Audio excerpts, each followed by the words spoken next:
अरे ये देखो, पार्श्वनाथ भगवान इतने डार्क स्केरी जंगल में कैसे फियरलेस और शांत भाव से तपस्या कर रहे हैं। अरे ये क्या, अचानक ये इतनी तेज बारिश क्यों होने लगी? ओह, ये तूफान कहाँ से आ गया? इतने लाउड स्केरी थंडरस्टॉर्म्स। ये तो जोर से स्टॉर्मी हवा चलने लगी, हेलस्टोन्स भी गिरने लगे। ओह, अब तो पत्थर भी गिरने लगे। What is going on? अरे अरे वो देखो, संवर नाम के देव बहुत गुस्से में ये सब कर रहे हैं, पार्श्वनाथ भगवान को ट्रबल करने के लिए। लेकिन इतनी स्क्वेरी सिचुएशन में भी भगवान तो एक इमूवेबल माउंटेन की तरह बिना हिले डुले उसी शांत भाव से अपनी आत्मा के ध्यान में लीन है। अरे ये बारिश का पानी तो बढ़ता ही चला जा रहा है, क्या भगवान इसमें डूब जाएंगे? ओह, ये कौन से देवी देवता हैं जिन्होंने भगवान को चारों ओर से अपने फणों से, अपने हुड से ढक लिया, भगवान को अपने सर पर उठा लिया और उनके उपसर्ग को दूर किया? ये तो धर्मेंद्र देव और पद्मावती देवी हैं। जय हो पार्श्वनाथ भगवान की। What an amazing incident. लेकिन ये संवर देव को भगवान पार्श्वनाथ से ऐसी क्या प्रॉब्लम थी जो बिना किसी रीज़न के उन्होंने उनके लिए इतनी प्रॉब्लम्स क्रिएट की? और ये धर्मेंद्र पद्मावती, ये कौन है जिन्होंने आकर भगवान का उपसर्ग दूर किया? इन सब बातों को जानने के लिए चलो जानते हैं भगवान पार्श्वनाथ की प्रीवियस बर्थ्स की कहानी। पार्श्वनाथ भगवान अपने 9 बर्थ्स पहले मरुभूति नाम के पर्सन थे और उनके बड़े भाई का नाम था कमठ। कमठ ने एक दिन बहुत गुस्से में अपने भाई मरुभूति को एक बहुत बड़े पत्थर से मार दिया और वो पत्थर इतनी जोर से लगा कि मरुभूति के प्राण ही निकल गए। इतनी टेरिबल हिंसा के कारण Kamath he became a cruel snake in the next birth and Marubhuti he became a very sober elephant. Due to hatred from previous life, उस सांप ने, उस स्नेक ने एलिफेंट को बाइट कर दिया and the elephant died right there. वो हाथी मतलब जो मरुभूति का जीव था ना, वो मरने के बाद स्वर्ग में देव बना और वो क्रूअल स्नेक नरक चला गया। बच्चों, हम जैसा सोचते हैं, जैसी फीलिंग्स, जैसे थॉट्स या जैसे भाव करते हैं, वो सब हमारे संस्कार बन जाते हैं। It becomes our instinct and our habits, जो कि हर लाइफ में हमें इन्फ्लुएंस करती हैं। कुछ ऐसा ही हुआ उस कमठ के जीव के साथ जो हर लाइफ में मरुभूति के साथ हेट्रेट करता रहा। तो स्वर्ग की आयु पूरी करके वो देव फिर से मनुष्य गति में विद्याधर बने और वो स्नेक जो नरक गया था ना, वो फिर से स्नेक बन गया। विद्याधर जब मुनि बनकर तपस्या कर रहे थे जंगल में, तो उस क्रूअल स्नेक ने उन्हें स्वॉलो कर लिया, निगल लिया। विद्याधर जो थे वो शांत भावों से मरकर जिनेंद्र देव की भक्ति करने वाले देव बने और वो जो क्रूअल स्नेक था वो फिर से नरक गया। अपनी देव आयु पूरी करके मरुभूति फिर क्या बने? वो बने चक्रवर्ती राजा वज्रनाभि। और वो जो कमठ का जीव था जो नरक गया था, वो बन गया एक भील जो कि जंगल में रहता था।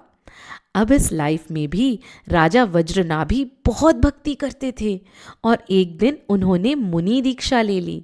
वो फॉरेस्ट में तपस्या कर रहे थे और वो जो कमठ का जीव जो भील बना था, वो भील बनकर जंगल में जा रहा था और उसने मेडिटेशन करते हुए वज्रनाभि को देखा। देखते ही उसे बहुत गुस्सा आया और सोचो, बिना बात के उस भील ने तीरों से उस मुनि महाराज को घायल कर दिया। मुनि महाराज शांत रहे और उन्होंने समता से समाधि मरण किया। इसलिए वो मुनि महाराज फिर से देव बने और वो भील एक बार फिर से नरकों के दुख भोगने के लिए नरक चला गया। अब इसकी नेक्स्ट लाइफ में मरुभूति का जीव महामंडलीक राजा बना और कमठ का जीव नरक से निकलकर क्रूअल लायन बना। महामंडलीक राजा तो इस लाइफ में भी बहुत भक्ति करते थे और उन्होंने मुनि दीक्षा ली। और क्या किया मालूम? उन्होंने स्पेशल 16 भावनाओं को भाया और तीर्थंकर प्रकृति का बंद कर लिया। उन्होंने अपने थॉट्स, अपने इंटेंशंस को बहुत प्योर बनाया and he paved the path to becoming a Tirthankar. महामंडलीक राजा मुनि बनने के बाद एक दिन तपस्या में लीन थे और वो क्रूअल लायन वहीं से जा रहा था। अभी भी उसकी हेट्रेड कम नहीं हुई थी और उसने मुनिराज को खा लिया। मुनिराज अब भी समता भाव से उपसर्ग सहते रहे और मरने के बाद स्वर्ग के किंग इंद्रदेव बने और हिंसा करने से लायन तो नरक चला गया। इंद्रदेव की आयु पूरी करने के बाद उनका बर्थ हुआ प्रिंस पार्श्व कुमार बनकर। इस भव में, मतलब इसी लाइफ में, पार्श्व कुमार क्या बनेंगे? बताओ बताओ। तीर्थंकर, सही कहा। And on the other side Kamath का जीव बन गया एक फ्रॉड तापसी, मतलब फेक तपस्या करने वाला। एक दिन प्रिंस पार्श्व कुमार अपने फ्रेंड्स के साथ कहीं जा रहे थे तो उन्होंने देखा कि ये तापसी पंचाग्नि तप कर रहा है, मतलब 5 डिफरेंट प्लेसेस पर फायर जलाकर यज्ञ कर रहा है। पार्श्व कुमार को एक स्पेशल नॉलेज थी, अविधि ज्ञान, और उन्होंने उस ज्ञान से जाना कि जिस फायरवुड को वो तापसी यूज कर रहा है जलाने के लिए, उसमें तो नाग नागिन जल रहे हैं। दयालु और जीवों की रक्षा करने वाले पार्श्व कुमार ने तापसी से कहा कि प्लीज वो लकड़ी को ना जलाए क्योंकि उसमें तो नाग और नागिन का जोड़ा है जो जल रहा है। लेकिन तापसी ने उनकी बात नहीं मानी और बहुत गुस्सा करने लगा। पार्श्व कुमार के रिक्वेस्ट करने पर भी तापसी नहीं माना और उसने गुस्से में अपनी एक्स लेकर उस लकड़ी को ही कट कर दिया और बोला, बताओ कहाँ है इसमें नाग नागिन। और उस वुड में से घायल, इंजर्ड, छटपटाते नाग और नागिन का पैर निकला। नाग और नागिन को मरता हुआ देखकर पार्श्व कुमार ने उन्हें नमोकार मंत्र सुनाया। नमोकार मंत्र सुनते हुए नाग नागिन मरकर धर्मेंद्र और पद्मावती नाम के देव और देवी बने और वो तापसी अपनी नेक्स्ट लाइफ में संवर नाम का ज्योतिष देव बना। पार्श्व कुमार ने बहुत से जीवों की रक्षा की, उनका कल्याण किया और आगे चलकर उन्हें संसार से वैराग्य हो गया। वो मुनि बन गए। एक बार मुनि पार्श्व कुमार फॉरेस्ट में ध्यान मग्न होकर तपस्या कर रहे थे। तभी वहां से संवर देव आकाश मार्ग से जा रहा था। पार्श्व कुमार को तपस्या करते देखकर उसे पिछले बर्थ की हेट्रेड याद आ गई और उसने गुस्से में पार्श्वनाथ भगवान पर बहुत उपसर्ग किया। याद है ना कैसे कमठ के जीव ने पार्श्वनाथ भगवान पर पत्थर, पानी, ओले और आग बरसाई थी। और उनका उपसर्ग दूर करने वाले देव देवी और कोई नहीं बल्कि वही नाग नागिन थे जिन्हें पार्श्वनाथ भगवान ने नमोकार मंत्र सुनाया था।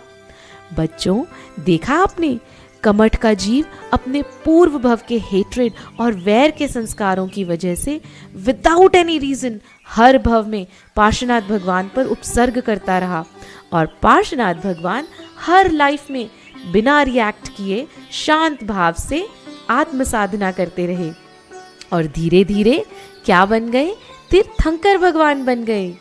तो बच्चों, हमें वैर, विरोध, हेट्रेड, जेलसी और एंगर को छोड़ देना चाहिए।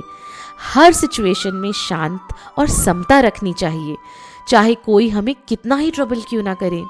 चलो, हम सब प्रॉमिस करते हैं कि हम सब अपनी टॉलरेंस को बढ़ाएंगे और सहनशील बनेंगे ना? जय जिनेंद्र।